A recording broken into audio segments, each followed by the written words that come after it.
Yaani wanawake kiukweli sisi tumekaa kinyonge sana. Yaani kinyonge kwa sababu gani? Wanaume hata wakifumania huko hawakuti wamepigana wala wamezalilishana. Lakini sisi wanawake tuna tabia moja mbaya sana ambayo hata wanaume wanatucheka. Hebu angalia ile tukio la hao watoto wetu waliolifanya huko shuleni. Fikiria mzazi au wazazi wa hawa watoto wa pande zote mbili wanajisikiaje? Alafu ni mimi nakusomesha, unaenda kugombania mume wa mtu ambaye hana msaada wowote kwako. Unamchukua binti mwenzio, unamdhalilisha, utupu nje, visu, maji kuchomana, na wewe ni mtoto wa kike.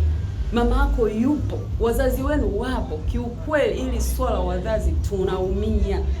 Sio vuta picha mzazi wake mimi naongea hapa kama mzazi.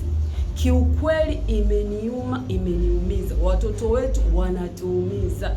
Ifike mwisho hata nyinyi mabinti mkumbuke kitu kimoja. Wanaume wakifumaniana hawapigani, hawaumizani, hawadhalilishani.